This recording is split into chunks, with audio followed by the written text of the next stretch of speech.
और हमारे साथ डॉक्टर राहुल लाल जी जुड़ गए हैं। हालांकि बड़ी मसरूफियत है दिवाली की, आप जानते ही हैं, लेकिन इसके बावजूद हमने उनसे गुजारिश की, क्योंकि बहुत ही अहम मसला था कि एक बड़ा सवाल, जब इजराइल ने अटैक किया 25 दिन बाद, ईरान पर हमला किया है, लेकिन जिस तरह से ईरान ने डिफेंस किया है, हालांकि बहुत बड़ा अटैक था जैसा कहा जा रहा था, लेकिन ईरान ने जो डिफेंस किया है उसकी चर्चा हो रही है कि ईरान ने बहुत बड़ा नुकसान नहीं होने दिया है और डिफेंस कर लिया। हालांकि कल जिस तरह से इजराइल ने ये कहा था कि जब हम हमला करेंगे तो दुनिया देखेगी कि कितना बड़ा हमला हुआ है, और दुनिया सोचने पर मजबूर हो जाएगी और दुनिया इजराइल की ताकत देखेगी। लेकिन क्या वो ताकत नजर आई?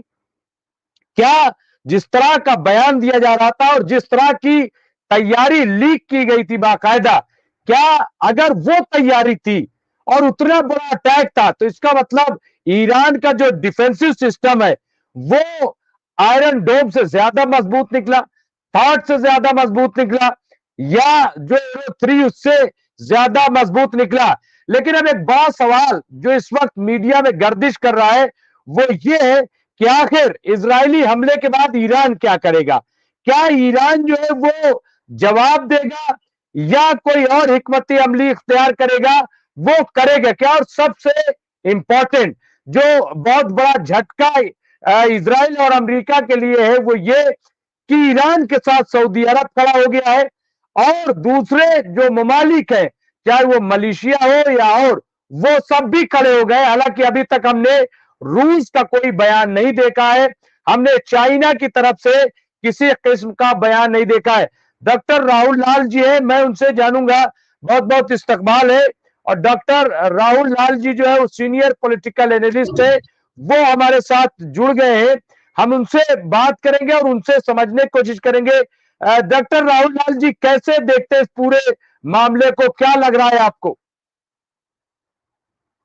डॉक्टर मुमताज जी, इस घटनाक्रम को हम लोग अगर देखें, सबसे पहले तो यह है कि कल इजराइल ने जिस रूप में धमकी दी थी कि वो जब ताकत का प्रयोग करेगा तो दुनिया देखती रह जाएगी, और आज उसने ताकत का प्रयोग किया। लेकिन क्या ताकत का प्रयोग ऐसा था कि दुनिया देखती रह जाएगी? उन्होंने ताकत का प्रयोग किया भी। इसके दो रूपों में इसको देखिए विश्लेषण किया जा रहा है, इसका एनालिसिस किया जा रहा है कि एक तो इजराइल कह रहा है कि उसने बहुत जबरदस्त ताकत का प्रयोग किया, और बहुत सारे और जो रिपोर्टिंग हो रहे हैं कि उसमें ताकत काफी ज्यादा प्रयोग उसने किया। लेकिन ईरानी डिफेंस सिस्टम काफी मजबूत रहा, और उस कारण से ईरान ने पूरा बचाव कर लिया। एक तो ये तर्क है, और देखिए ये तर्क भी मजबूत है कि ताकत का प्रयोग इजराइल ने किया ही होगा, और भरपूर ताकत का प्रयोग करने के बावजूद भी ईरान का डिफेंस सिस्टम कैसे बेहद मजबूत हुआ, ईरान के डिफेंस सिस्टम में मजबूती कहां से आई, और ईरान किस तरह से आयरन डोम हो, चाहे वो जो है कि थार्ड हो, उन सबों को ईरान ने कैसे पीछे छोड़ दिया, ये चर्चा की बात है। दूसरी चर्चा की बात यह भी है कि शायद उस इजराइल ने जो कार्रवाई की है बहुत डरते डरते हुए की है। एक ये भी अलग अलग अरब जगत के जो अलग अलग मीडिया हाउसेज हैं, जब उसको हम लोग देख रहे हैं तो वहां पे दूसरे प्रकार का भी एनालिसिस है कि जिस तरह से इजराइल के भीतर काफी ज्यादा दबाव पड़ रहा था बेंजामिन नेतन्याहू के ऊपर कि 1 अक्टूबर का समय हो गया है, वो एक तो हॉस्टेजेस वो छुड़ा नहीं पा रहे हैं, ईरान ने अगर हमला कर दिया तो उसका क्या जवाब दे पा रहे हैं वो, तो वो कहीं कहीं अपने देश के भीतर जो उनके पैर उखड़ रहे थे, थोड़ा अपने सेना में भी उत्साह भरने के लिए उन्होंने हमला तो जरूर किया, लेकिन वो हमला उन्होंने काफी डरते डरते हुए किया है। और यह आलोचना कई सारे इजराइल के जो अखबार है उनके तरफ से भी है। हालांकि जो इजरायली मीडिया कह रही है उसको सीधे सीधे मानना बड़ा मुश्किल चीज है, क्योंकि वो भी इंफॉर्मेशन वारफेयर का हिस्सा हो सकता है। लेकिन दर्शकों को इसे दोनों बिंदु से समझना पड़ेगा। एक बिंदु कि शायद इजराइल ने हमला ही काफी कमजोर ढंग से किया, जो इजरायली मीडिया और अलग अलग जगहों से आ रही है वो खबरें, चूंकि वो केवल अपनी प्रतिष्ठा के को बचाने के लिए उसने कुछ ढंग से हमला किया। दूसरा चीज, अगर हम लोग माने कि इजराइल के हमले काफी ताकतवर हमले थे, अगर दूसरा दृष्टि से देखें, और अगर वो काफी ताकतवर हमले थे तो भी ईरान ने उन हमलों को बिल्कुल जो है कि उसको रोक दिया, उसके जमीन पर ज्यादा कोई प्रभाव दिखाई नहीं दिए। ईरान के न्यूक्लियर प्लांट बिल्कुल सुरक्षित हैं, ईरान के तेल के कुएं बिल्कुल सुरक्षित हैं। अब यहां पर देखिए मुमताज जी कि अगर इजराइल ने काफी तगड़े हमले किए और ईरान के न्यूक्लियर प्लांट्स भी सुरक्षित हैं, तेल के कुएं भी सुरक्षित हैं। तो फिर देखिए अमेरिका एक अलग प्रकार से श्रेय लेने का प्रयास कर रहा है। अमेरिका में भी डर दिखा आज के घटनाक्रम को लेके। वह सुबह से ही लगातार वो घोषणा कर रहा है कि इस पूरे हमले से उसका कोई लेना देना नहीं था। यानी इजराइल ने जो हमला किया उस हमले में यूएसए कहीं शामिल नहीं था। यूएसए पहली बार इस पूरे घटनाक्रम में आप देखिए कि पब्लिकली उनके विदेश मंत्रालय के बयान की तरफ से वो अपने आप को अलग करने का प्रयास कर रहा है। लेकिन अगर इसके पहले के घटनाक्रम को देखें तो यूएसए का बयान ये होता था कि नहीं, हम बिल्कुल चट्टान की एकता के साथ इजराइल के साथ खड़े और इजराइल के किए गए हर गतिविधि को अमेरिका चाहे उसमें सपोर्ट करे ना करे, लेकिन अमेरिका उसका श्रेय जरूर लेने से चूकता नहीं था। लेकिन आज इसमें अमेरिका चाहकर भी श्रेय लेने का प्रयास नहीं कर रहा है कि इजराइल ने ईरान पे हमला किया और वो हमला किस रूप में रहा। तो हमें लग रहा है कि 1 अक्टूबर का वो अगर हम लोग देखें दोनों तरफ से, क्योंकि ये घटनाक्रम घटी है, एक हमला 1 अक्टूबर को ईरान की तरफ से होता है, दूसरा हमला 26 अक्टूबर को इजराइल की तरफ से होता है। और ईरान की तरफ से हमलों की बात हम लोग करें, उसमें अरबों खरबों डॉलर का जो है कि नुकसान हुआ है। और खुद वहां के जो टैक्स डिपार्टमेंट की तरफ से जो सूचनाएं आई 1 अक्टूबर के हमले में कि कम से कम 2,500-3 हजार लोगों के घर बिल्कुल जो उसमें टूट गया है, उसमें मिलिट्री के बेस वगैरह को भी काफी नुकसान पहुंचा था। मुमताज जी, बहुत सारे वीडियो हम लोगों ने वायरल होते हुए देखे थे। लेकिन आज सोचिए कि आपने तो दिन में सीधे सीधे ईरान के जमीनी हालात को तो मुमताज जी आपने सीधे जमीन से दिखा दिया कि वो हमले के बाद कुछ घंटों के बाद ही ईरान की क्या स्थितियां थी और ईरान में सब कुछ बिल्कुल नॉर्मल चल रहा था। एयर स्पेस को भी कुछ घंटों के बाद ईरान में खोल दिया गया था। तो अगर यह हमला बड़ा था और उस बड़े हमले को भी ईरान ने अगर छोटा कर दिया, तो जो बात मैं लगातार कह रहा हूं मुमताज जी कि ईरान को अब केवल रीजनल पावर मानना जो है वो बेवकूफी की बात होगी। अब दुनिया के जब बड़े पावर्स की बात होगी तो उस जगह पे ईरान की गिनती आज के समय में हो रही है। और वो दोनों व्याख्याओं के आधार पर मैं कह रहा हूं, अगर इजराइल ने डरते हुए कमजोर हमला किया उसके ऊपर कि कहीं उसके ऊपर ताबड़तोड़ हमले ना हो जाए, अगर ये इस पॉइंट से हम लोग व्याख्या करें, या फिर इजराइल ने बहुत कठोर हमला किए और ईरान ने अपना बचाव कर लिया, दोनों ही पॉइंट पर आप देखिए इजराइल काफी कमजोर नजर आ रहा है और ईरान काफी मजबूत दिखाई दे रहा है। और वहां पे एयर स्पेस खुलना, तमाम तरह की गतिविधियां देखिए, दिन में वो गतिविधियां कुछ घंटों के बाद ही बिल्कुल सामान्य सी स्थितियां बन गई थी। अगर आप 1 अक्टूबर को याद कीजिए तो इजराइल के भीतर कैसी परिस्थितियां बनी थी। जिन लोगों ने मुमताज जी गजा में ध्यान नहीं रखा निरपराध लोगों का, जिन लोगों ने हर प्रकार के नियम कानून को तोड़े हैं, चाहे वो तमाम अब तक के 13 महीने के हमलों में, आज वो ये दुहाई दे रहे हैं कि नहीं, हमने मानवीय क्षेत्र में हमला ही नहीं किया है, हमने बड़ा मानवीय मूल्यों का पालन किया है। इजराइल के इस प्रकार के मानवीय मूल्यों वाली जो दुहाई हुई ह्यूमैनिटेरियन अप्रोच के ऊपर दुनिया में कौन विश्वास करेगा। हमें इतना लग रहा है कि इजराइल के भीतर की जो जनता है वही विश्वास करेगी, बाकी लोगों को तो छोड़ दिया जाए मुमताज जी, वो लोग भी विश्वास नहीं करने जा रहे हैं। इस पूरे प्रकरण से मुझे लग रहा है कि इजराइल की छवि और खराब हुई। लेकिन जो एक सवाल आपका और महत्वपूर्ण सवाल था, ईरान यहां से क्या करेगा, ईरान के किस रूप में हम लोग उसके कृत्य देखेंगे। हमें लग रहा है मुमताज जी कि ईरान जो भी कदम उठा रहा है वो बड़ा ही फूक फूक के एक एक कदम को वो उठा रहा है। ईरान हर वो संभव कदम उठाएगा जिस कारण से इजराइल कमजोर पड़े, चाहे वो डिप्लोमेटिक लेवल पे, चाहे वो वार के स्तर पे। हम लोग देख ही रहे हैं कि खुद इजराइल ने स्वीकार किया है कि 7 अलग अलग स्थानों से उसके ऊपर हमले होते हुए रहे जिसका उसने बदला लिया है।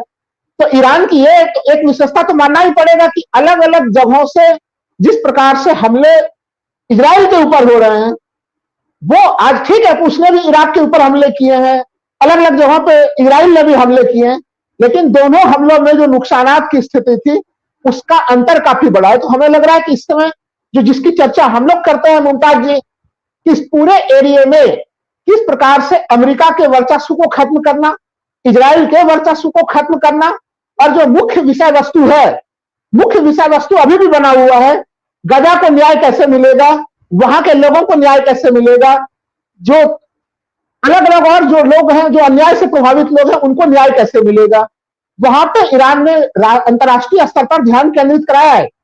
एक जो सवाल और पूछ रहे थे आप मुमताज जी की क्या रिएक्शन है रूस के, हमने रूस के रिएक्शन भी खोजे हैं। हमने रूस के विदेश मंत्रालय का बड़ा ही अभी तक संभला हुआ बयान आया है पब्लिक डोमेन में कि दोनों पक्षों को शांति बरतनी चाहिए और अमेरिका और इजराइल को धैर्य के साथ काम करना चाहिए और अगर वो अपने धैर्य का उल्लंघन करते हैं तो फिर ईरान कठोरता के साथ जवाब देगा। बड़े ही अब विदेश नीति में एक कोई ज्यादा उकसाने वाला बयान नहीं है। अभी प्राथमिक किस्म का बयान जो है वो रूस से मुझे देखने के लिए मिला है। हमें ये रूसी विदेश मंत्रालय का बयान है कि दोनों पक्ष संयम बरतें, लड़ाई को ज्यादा बढ़ाने का प्रयास ना करें। तो ये नहीं, इसमें एक चीज डॉक्टर साहब जो सामने आई है, यहाँ पे लिखा कि 70 मुल्क जो है वो ईरान के साथ खड़े हो गए। सऊदी ने पहली बार ऐसा हुआ कि ईरान के फेवर में इजराइल को क्रिटिसाइज किया है, मलेशिया ने किया है, पाकिस्तान और कई मुल्कों ने।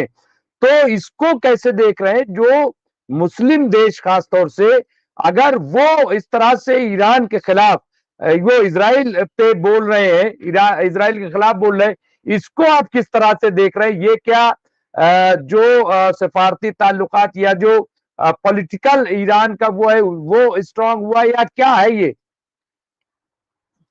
ईरान देखिए, दुनिया का एक नियम है। नियम ये है कि जो ताकत के रूप में उभरता है उसकी पूजा की जाती है। और यहाँ पे इजराइल के सामने में ईरान एक बड़े ताकत के रूप में उभरा है। और ताकत का मतलब मैं केवल मिलिट्री पावर के रूप में नहीं कह रहा हूं, चाहे डिप्लोमेटिक रूप से, स्ट्रेटेजिक रूप से, जो तमाम उसके डायमेंशन है, इकोनॉमिक रूप से वो डायमेंशन उसने दिखाया है। देखिए, एक महत्वपूर्ण मामला था मुमताज भाई, कि वो मामला क्या था मुमताज जी, की गजा के लोगों के साथ एक अन्याय की स्थिति हो रही है, वहां पे एक नरसंहार की स्थिति बनी हुई है। और उसके उत्तर में ईरान ने अपनी प्रतिक्रिया दी। ईरान के जो तमाम जुड़े हुए जो सब्सिडरीज और भी ऑर्गेनाइजेशन है वो उस पर प्रतिक्रिया दे रहे थे। इस पूरे मामले में जो रणनीति चली है ईरान में, यह ईरान की कूटनीतिक कामयाबी मानता हूं, उसकी स्ट्रेटेजिक कामयाबी मानता हूं कि जो इस्लामिक मुल्क जितने भी हैं, जो दो हिस्से में बटे हुए होते थे, जो सिया सुन्नी में अमेरिका उनको बांट के रखता था, वो अमेरिका के पक्ष में, अमेरिका के विपक्ष में जो बटे हुए होते थे, आज उन सबों की मजबूरी है कि वो सबके सब ईरान के साथ खड़े हैं। इसमें दो तीन कारण हम लोग सीधे देख सकते हैं। यही कारण है कि वो 70 से ज्यादा देशों ने आज इस पूरे घटनाक्रम में, जो लोग जिनकी प्रतिक्रिया अगर पुरानी देखें हम लोग, तो वो प्रतिक्रियाएं हम लोगों को इजराइल के समर्थन में मिलती कई सारे देशों की, या तो वो प्रतिक्रिया देते ही नहीं। दो तरह की प्रतिक्रियाएं होती कि जिनको खुल के अगर नहीं बोलना है, अगर जन आक्रोश का डर है, तो वो चुप्पी साध लेते। लेकिन इन देशों ने खुलकर ईरान का समर्थन किया है। इसलिए मैं कह रहा हूं कि ईरान को अब केवल रीजनल पावर के रूप में नहीं देखना चाहिए। ईरान ने अपनी शख्सियत को बदला है और रीजनल पावर से बड़ा एक इंटरनेशनल लेवल पे अपने आप को एक पावर के रूप में ईरान ने स्थापित कर दिया है। वो आज के घटना से पूरी तरह से प्रमाणित होता है। इसलिए ईरान इसका उत्तर तो जरूर देगा। वो उत्तर उसके आर्थिक नाकेबंदी के रूप में होगी, कूटनीतिक रूप से उसे और अलग थलग करके होगी, कि उसके ऊपर और हमले करके होंगे, या इन सभी हथियारों का एक साथ प्रयोग किया जाएगा स्ट्रेटजी के हिसाब से। चूंकि अब यह घटना घट चुकी है, तो ईरान अब मूल्यांकन करेगा कि हमें इसमें किस रूप में प्रत्युत्तर देना है, कितना परसेंट इसका डिप्लोमेटिक होगा, कितना परसेंट हम इकोनॉमिक सैंक्शन लगा के प्रयास करेंगे, और कितना परसेंट हमें एक तरह से सीधे सीधे मिलिट्री जवाब देने की हमें तैयारी करनी है। और क्योंकि ईरान इन हर तरीके से जवाब देने में सक्षम है, उनके पास विकल्प खुले हुए हैं कि वो 5-6 जो अल्टरनेटिव्स हैं, इनमें से बारी बारी से प्रयोग करें या इन सभी का समयानुसार एक साथ प्रयोग कर दें। वो सारे विकल्प ईरान के पास खुले हैं। लेकिन मेरा सवाल ये है, इजराइल के पास क्या विकल्प खुले हुए हैं? इजराइल के पास के विकल्प तो हम लोगों को दिखाई नहीं देते। इजराइल ने अगर कल के उनके बयान को मानते हैं कि ताबड़तोड़ हमला किया, तो फिर आपके वो हमले के प्रभाव दिखाई नहीं दे रहे, और वो ईरान के एक अलग ताकत को दिखा दे रहा है कि ईरान में का जो है डिफेंस सिस्टम उनका कितना मजबूत है। जबकि अगर वो कमजोर हमला किया, तो फिर कमजोर हमला आपने डर कर ईरान के ऊपर क्यों किया? इन दोनों सवालों के घेरे में अभी तक नहीं इजराइल पूरी तरह से फंसा हुआ है। नहीं, बहुत क्योंकि एक तो ये प्रेशर था कि जो नेतन्याहू का कसीदा पढ़ रहे थे इजराइल का, वो ये कहने लगे थे कि ये बयान बहादुर है, क्योंकि 25 दिन हो रहे हैं, 24 दिन, और इजराइल हमला नहीं कर रहा है। तो एक तो ये पोजीशन, दूसरा अमेरिका के इलेक्शन पर भी इसका बहुत असर पड़ रहा था कि ईरान जो है वो एक ताकत बन के उभर रहा था। और यही वजह है मुझे मेरे ख्याल से कि इजराइल ने कहा था कि दुनिया मेरी ताकत देखेगी। यानी इजराइल का मकसद यह था कि वो अपनी ताकत को, क्योंकि लोग जो है इजराइल को बहुत कमतर आंकने लगे थे, ऐसा लग रहा है। और जब हम इजराइल की बात करते हैं तो अमेरिका ही दरअसल पीछे नजर आता है। कभी भी इजराइल की बात करें और अमेरिका नजर न आए, ऐसा मुमकिन नहीं है। लेकिन मैं दो चीजों पे डॉक्टर साहब मुझे लगता है, एक तो जो ईरान का डिफेंसिव सिस्टम है उसने जो काम किया, नंबर एक। नंबर दो ये कि ईरान ने जिस तरह से अपने आप को ताकतवर साबित किया और बार बार जो है इजराइल को डराता रहा और ये कहा कि देखिए हमारा एक तो आप न्यूक्लियर जो फैसिलिटी उसको टच न करना, खबरदार रहना। दूसरा ये कहा था कि जो हमारा पावर सिस्टम है उसको, तीसरा जो है वो तेल के जो भंडारण है उसको, ये तीन चीजों को कहा था कि वहां जो है आप न करना। और हमने ये देखा, वरना इजराइल जब भी हमला करता है आप देखिए तो इजराइल का जो हमला होता है या तो वो हॉस्पिटल पे हमला करते हैं या तो वो जो है ये पावर पे हमला करते हैं, यानी या बस्ती पे हमला करते हैं। आप देखिए डायरेक्ट बस्ती पे। लेकिन ये पहला मौका है शायद कि इजराइल ने हमला तो किया लेकिन वैसा हमला नहीं या किया तो उसे ईरान जो है रोकने में कामयाब हुआ।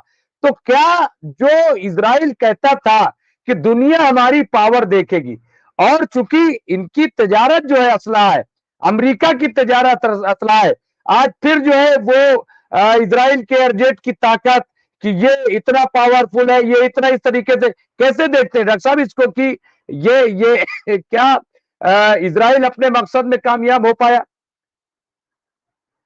देखिए डॉक्टर मुमताज जी, बड़ा गंभीर सवाल आपने पूछा कि कभी भी हम लोगों ने इजराइल को देखा है कि वो ह्यूमन वैल्यू का पालन करे। आपने बिल्कुल बड़ा सही मुद्दा उठाया है। वो तो देखिए, लोग अगर खाने के लिए भीड़ लगी हुई होती है गजा में, उनके ऊपर हमला कर देते हैं। लोग अगर पानी लेने के लिए जा रहे होते हैं, पानी के वाटर सिस्टम के ऊपर हमला कर देते हैं। जो मनुष्य के जीवन के जीवित रहने के जो बिल्कुल बेसिक बुनियादी आवश्यकता है उसके ऊपर चुन चुन के हमला करता है। वो स्कूल के ऊपर हमला करता है, हॉस्पिटल के ऊपर हमला करता है। और आज वो ज्ञान दे रहा है इजराइल की तरफ से कि हम मानव बस्ती के ऊपर हमने हमला नहीं किया है। भाई आपके पूरे 13 महीने का कार्यकाल आपका जो अभी बीता है जैसे, और आज आपने ये ह्यूमैनिटेरियन अप्रोच कहां से आ गया है? तो देखिए, मुख्य चीज तो यह है कि ईरान ने जो चेतावनी दी थी, जो आपने कही है, वो उस लाइन से मैं पूर्णतः सहमत हूं कि हमारे किसी भी हालत में हमारे न्यूक्लियर सिस्टम को टच ना किया जाए, हमारे पावर सिस्टम को टच ना किया जाए, हमारे जो है कि बहुत ज्यादा जो तेल के कुएं हैं उनको टच ना किया जाए, और हमारे मानवीय आबादी को भी टच ना किया जाए।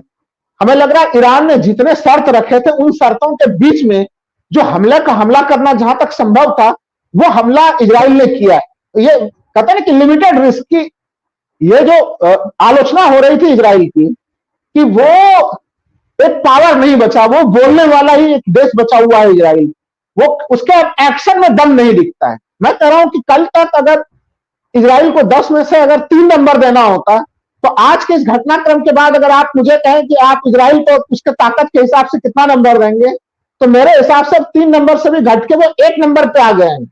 यानी 10 में से 1 नंबर दिया जाएगा। उनकी छवि इतनी खराब हुई है आज के घटनाक्रम के बाद।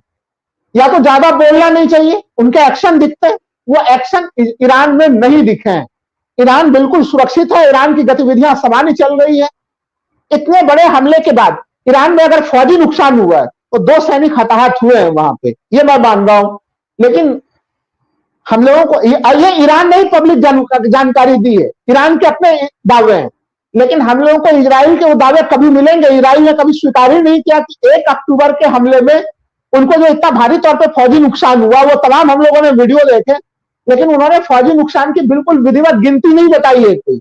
वो आंकड़े छुपाने में लगे। वो कह रहे थे कि 90% जो हमले 1 अक्टूबर को उन्होंने जो है कि हवा में ही नष्ट कर दिए, जबकि पता यह चल रहा है कि 5% हमलों को वो रोक सके थे और 95% हमले ईरान के इजराइल के जमीन के ऊपर हो गए थे। 95% हमले सक्सेस रहे थे। तो एक तरह से यह नुकसान केवल इजराइल का नहीं हुआ है। मैं आपके इस बात से भी सहमत हूं कि इजराइल के हर गतिविधि, हर एक्टिविटी में, चाहे वो हथियार हो, उसके टेक्नोलॉजी हो, हर चीज में समर्थन किसका है? अमेरिका का समर्थन प्राप्त है। अगर इजराइल ने काफी ताकत के साथ हमला किया और उन हमलों को ईरान जो है कि उसको असफल करने में अपने डिफेंस सिस्टम के माध्यम से सफल हो गया, तो इसका मतलब है कि अमेरिका से ज्यादा हाई टेक्नोलॉजी की व्यवस्था, टेक्नोलॉजिकल एडवांसमेंट, सेना का एडवांसमेंट किसका है? वो ईरान का है।